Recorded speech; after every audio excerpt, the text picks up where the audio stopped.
It was a little close there at the end, but the Penguins do prevail with a 5-4 victory over the Ottawa Senators. I have a full game recap for you all coming up right after this drop.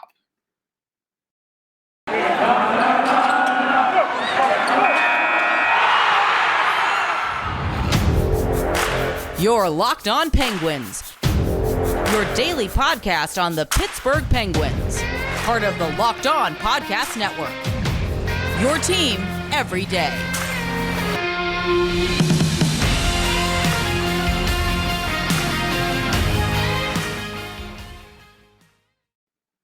Hello, welcome to this Thursday evening episode of the Locked On Penguins podcast. I'm your host, Hunter Hodes. You can follow me on Twitter at Hunter Hodes. You can also follow the show's Twitter at LO_Penguins. We're back here with another episode for the week as the Pittsburgh Penguins defeat the Ottawa Senators 6-4 to pick up their 14th win in their last 16 games. They are now back to being third in the Metropolitan Division as the Washington Capitals dropped a game to the Boston Bruins tonight. The Penguins have 2 games in hand on the Capitals, so same number of points, but Penguins obviously have the tiebreaker because they have more games in hand.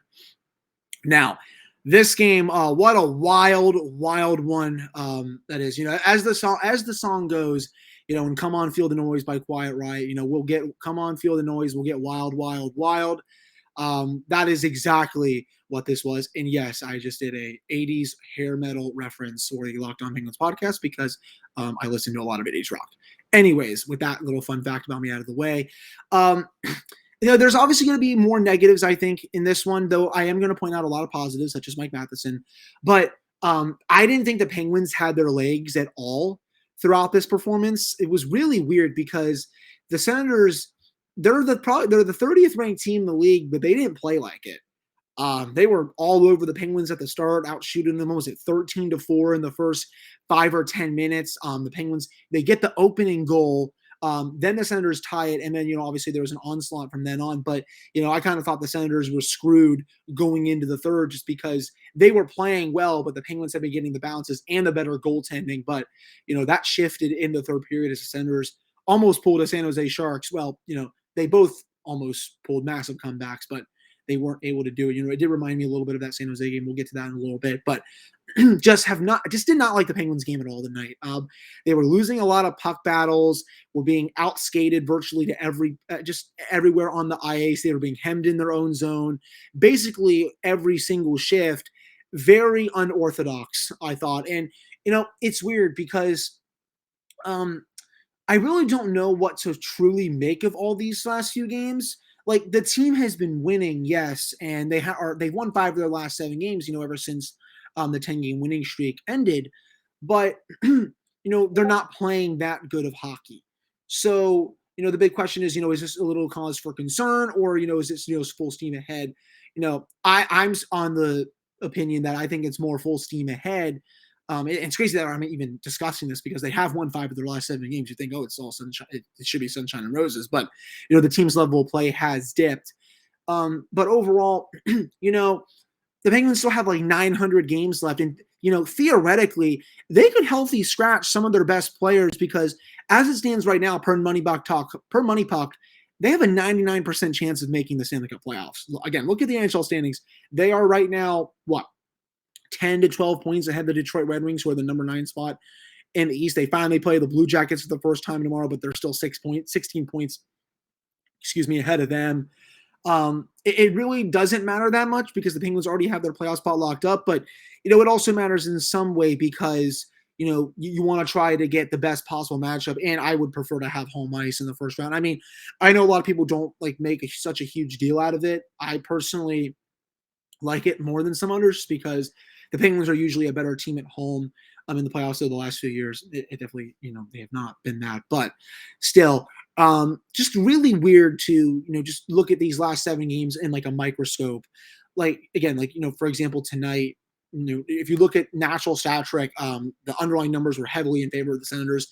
They had 58% of the shot attempts. They had basically 60% of the scoring chances at 5v5, 53% of the high danger chances, expected goals for 2.79, 2.36 for Pittsburgh, and percentage-wise for expected goals, 54% for Ottawa, 45% for Pittsburgh. If you now we go to all situations, 56% of the shot attempts for the Senators, 58% for scoring chances for, 35 to 26. They're there. High danger, it was very close, 17 to 15 in favor of the Sens. But the Penguins actually led overall in expected goals for at all situations, 51.5%. They're 48.4% for Ottawa. But at 5v5, it was the Senators show. And another takeaway I had, I definitely think I underrated them on my preview episode because wow, Josh Norris put on a show tonight for the Sens. He's had almost 20 goals this season, probably one of the quietest 20-goal campaigns a player could ever have. And, obviously a lot of it has to do with him playing on a really bad team. You're not going to get a lot of love from a lot of the national media pundits here, but he's still having a ridiculous season, and he was all over the ice tonight. I think he stood out, to me at least. Outside of, I think overall, if you look at both teams and which players stood out, Mike Matheson was definitely up there. I'm going to get to him a little bit, but it was Josh Norris for me. He almost had a hat trick to tie the game about halfway through the third period. I think Brady Tkachuk put it in front of the net, passed somehow 2 or 3 bodies, and Norris just whacked at it. Tristan Jarry came up with a spectacular right pad save. He doesn't make that save, it's tied, and who knows what happens for the rest of the period. Who knows if the Penguins potentially lose the game in regulation. That was just a monstrous save. Excuse me. But he was everywhere tonight. I really liked his game, and he's going to be a star for this team, I think, for years to come. Love what Thomas Chabot brought. Batherson looks really good. He also, coming into this game, I think he had 32 points in 28 games. Again, another very quiet point per game player that's not getting a lot of love in the national media. I just explained why, obviously, but he's been really good. And Brady Tkachuk, he had a good game too when he wasn't taking dumb runs at John Marino with 20 seconds left. I didn't really understand that. I'm sure Mike Sullivan is probably going to chew the team out a little bit. I know they won the game, and again, they've won 5 of their last 7 games, but they've also given up 40+ shots in 3 of their last 5 games. That's unacceptable. That's not the defensive style of hockey that we are used to seeing from the Penguins for a lot of the season. They've been one of the best defensive teams in the league. So they've got to get back to that. They're giving up way too many chances in their own zone. Their play in front of the net has been really piss poor, I would say, for the last week. I mean, they're getting just outmanned, especially in those high danger areas. And, they're not winning those one-on-one battles there. And, Tristan Jarry can't do anything about it. I mean, he can only make as many saves as he can. I'm not even going to blame him for a lot of the goals tonight because, frankly, they weren't his fault. I mean, the first one, especially with, Chad Ruedel doing a bad job of boxing out Batherson, Jarry makes the first save, then Ruedel is a step late back to him and then punches it in his own rebound. Another one, Josh Norris right in front of the net, that's 2. And then, a couple others where, these players have tap-ins. And again, Tristan can't do anything about that. But, he also did make some tremendous saves. But, a win is a win. I'll continue to say this as well. The Penguins continue to find ways to win games where they're not playing their best. And at the end of the day, that's what I think is – how do I want to say this? I think overall – that's what really matters. I know the team is not playing their best hockey. This is not, how they played on the 10-game winning streak, but there's going to be down moments during an 82-game season. And the Penguins are lucky, insanely lucky, I should say, that this is one of the down moments, but they've won 5 of their last 7 games during one of these down stretches. So do with that with what you will. But Penguins get the win. They are now 3rd place in the Metropolitan Division. We still have a lot more to get to for this episode, including Mike Matheson's probably his best performance of the season. We're going to go into both of his goals coming up in the next segment. We're going to go into some Sidney Crosby talk, Kris Letang, and probably why this was his worst performance of the evening, and a whole lot more. But before we do that, we always have to touch on Bet Online. I'd like to wish you a happy new betting year as we continue our march to the playoffs and beyond. BetOnline remains the number one spot for all the best sports wagering action for 2022. It is a new year and a new updated desktop and mobile website to sign up today and receive your 50% off welcome bonus on your first deposit. Just use the promo code LOCKEDON to get started. From football, basketball, hockey, boxing, UFC, right to your favorite Vegas casino games. Don't wait to take advantage of all the amazing offers available for 2022. BetOnline is the fastest and easiest way to bet on all of your favorite sports. That is BetOnline, where the game starts. All right, we're back here on this episode of the Locked On Penguins podcast. I'm your host, Hunter Hodes. Remember to follow me on Twitter at Hunter Hodes, all the show's Twitter at LO_Penguins. All right, enough of some of that negative talk. I have to be fair, of course. I would be behooving myself if I wasn't, objective all the time. I'm not going to just give you a bunch of straight bias opinions. I try my best to be as objective as I can and give you all the best analysis that, you won't find on any other, podcast platform. So, just wanted to say that. Now, to get to some of the positives, what a game from Mike Matheson and what a season he's having as well. If you haven't already, check out Danny Shire's article on DK Pittsburgh Sports from about a week and a half ago. He went into all of the numbers, and he's basically top three and, shot attempts for, scoring chances for, possession, high danger chances for among all Penguins defensemen, easily in the top three. And tonight, has the 2 goals and assists, so 3 points overall. He's never had 4 points. He was really close a couple of times, but wasn't able to get there. But, man, was he good. Just flying everywhere. It was the peak Mike Matheson game. But also, he wasn't even bad in the defensive zone. That's the funny thing. He was able to roof one past Gustafsson that was like, wow, where in the heck did that come from? And then the other one, was able to squeak past him. But, just really strong game from him. And, this hot stretch has only continued to get hotter for this player. Obviously, you don't want him making close to $5 million per, especially playing on the bottom pairing. But, he's been really good for this team this year. And this is what you want. You want a player to, I guess, not, overplay his cap hit, because he's obviously not still, but you want him to be better than what a lot of people advertised when he came over for Patrick Hornquist, right? He has been that and then some this year. He was a bit of a mess early on in the season. Last season was up and down. This year it's been mostly up, and I'm really pleased with where he's going right now. Just a marvelous performance, I thought. Again, and defensively, he was breaking up chances left and right. I can't be happier with how he's playing. I'm really, really liking it. Dominik Simon, no idea where that shot came from. So, comes in with the puck. He's one-on-one with Holden. And then the puck is in between his feet. And then he somehow roofs it top cheese past Anton Forsberg. And I'm just like, where in the heck did that come from? That honestly was probably the goal of Dominik Simon's career. And, he's going to be a healthy scratch at some point sooner or later. Probably starting tomorrow if Aston Reese is ready to go. I think he will be the odd man out, and Brian Boyle will stay in until Jason Zucker is ready to go, because, of course, the Penguins being fully healthy only lasted not even 24 hours, which is ridiculous. But, I feel happy for him. This was his first goal in 30-plus games, only his, second goal of the year. If I recall correctly, I don't think he's actually scored since the opener against Tampa. I believe that is correct. He has just not been on the score sheet very often.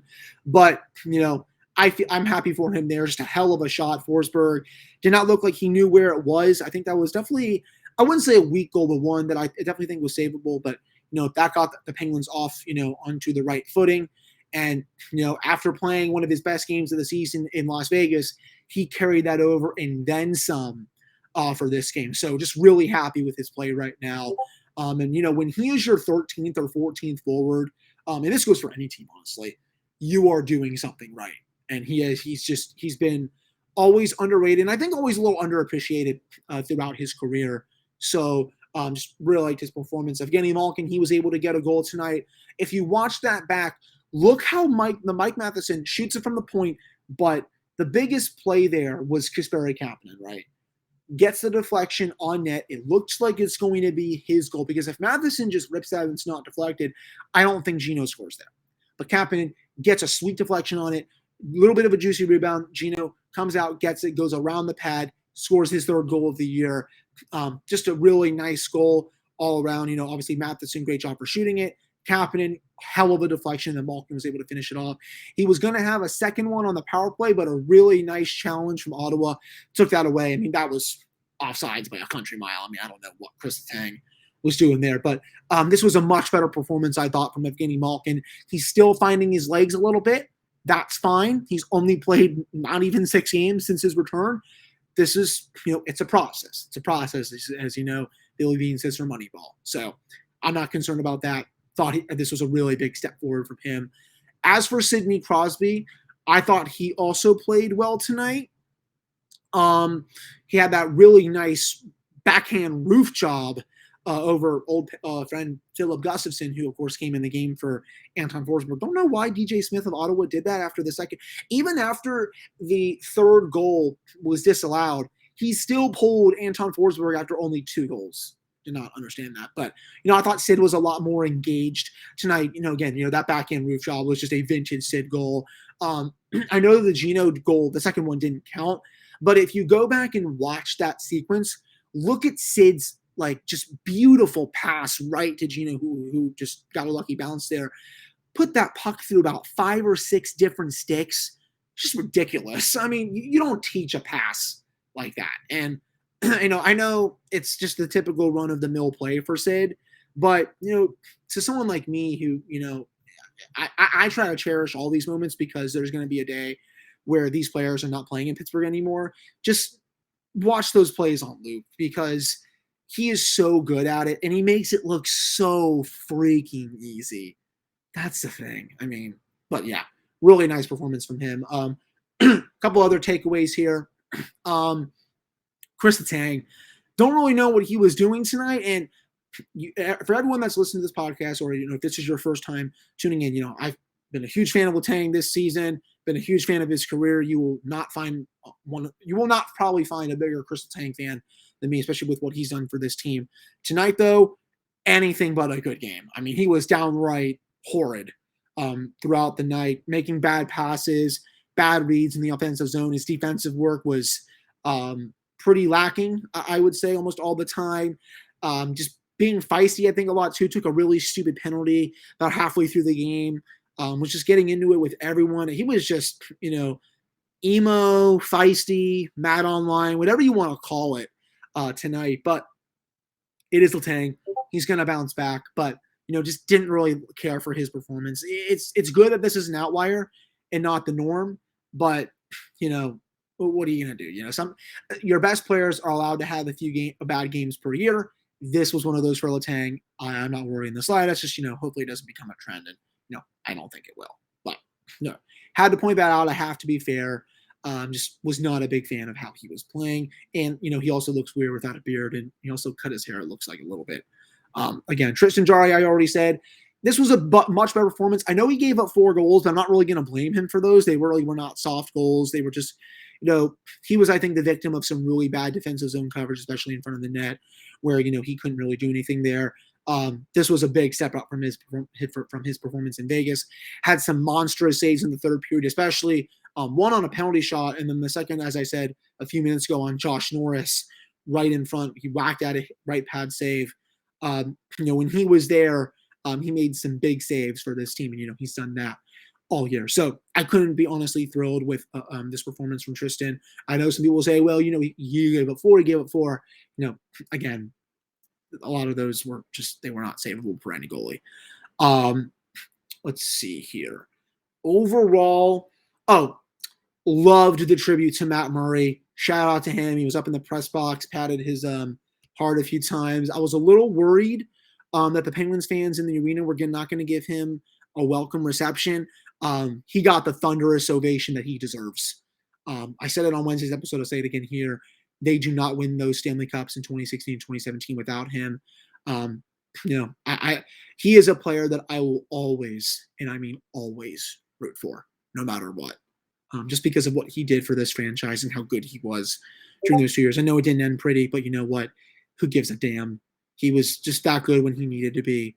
And, he will be forever indebted with this organization for how good he was during those 2 Cups. So shout out to all the fans that went. Really appreciate that.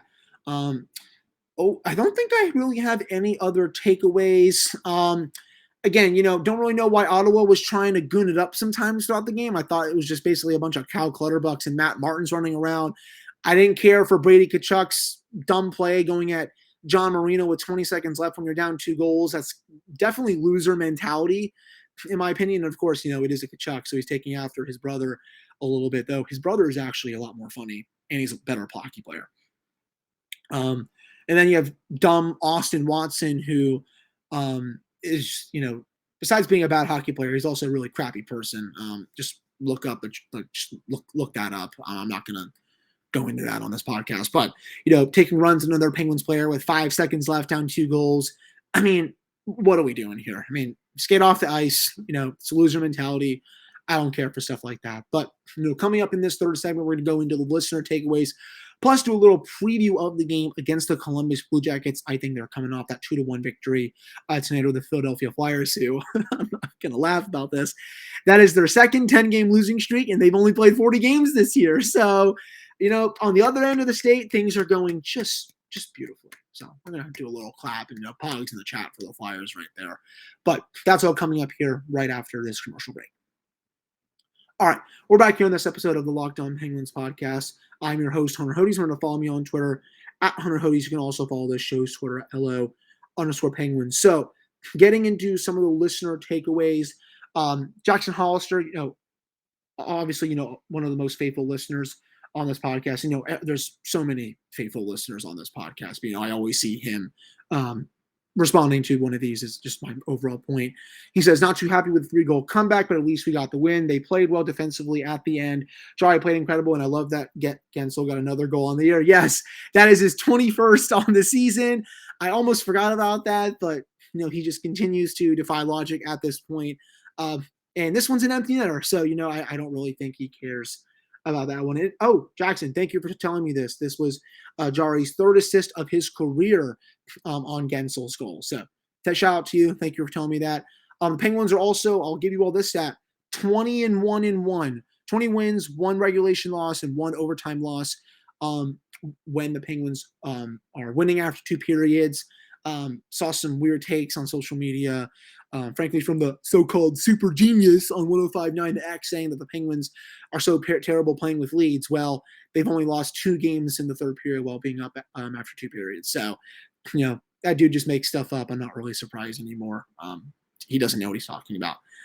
Josh Wonder says, that was a strange one, but we got the win. It's probably best not to take too much away from this one. Don't love the comeback by Ottawa, but you have to like being able to come out of the game with the win. And yes, Tristan Jarry is redeemed in my eyes, playing incredibly. Yeah.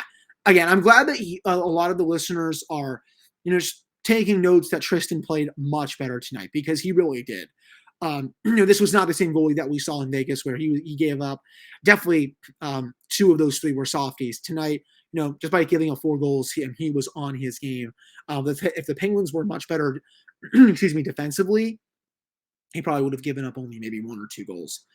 And especially in the 3rd period where they gave up 3. Remember, he had only given up 1 goal after 40 minutes. So, I'm not really too worried about that. Alan T. Yoder says, a win is a win. Not happy with their play at all. That was way more interesting than it had to be. I also did not have Simone scoring and Matheson scoring twice. Yes. If anyone had Dominik Simon scoring, I'll rephrase this.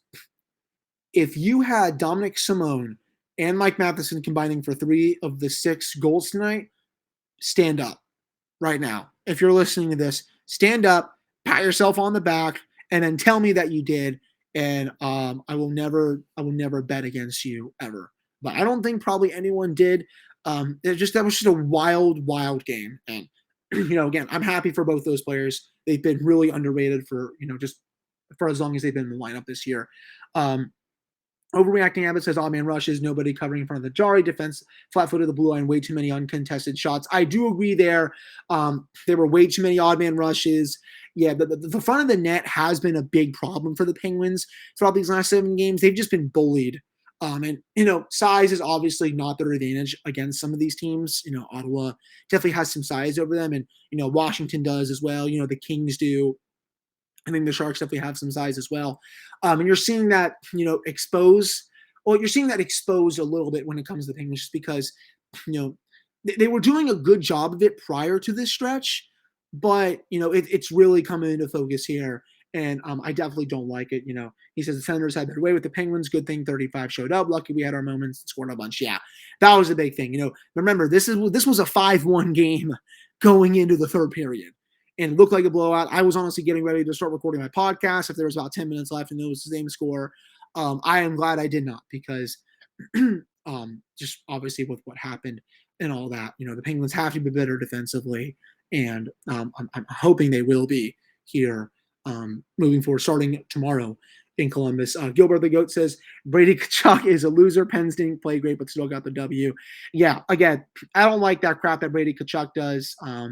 It was definitely just, loser kind of mentality. And again, that goes for any player that, tries to take runs at people when you're about to lose the game. It's just garbage. Ryan King 702 says the same thing.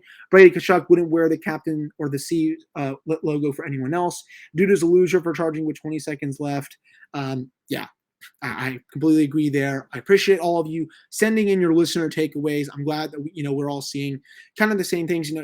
Again, especially with the Jari thing, it doesn't make me look crazy or anything like that. Real quickly though, before I wrap up, so Penguins are back in action Friday night, 7:00 start against the Columbus Blue Jackets.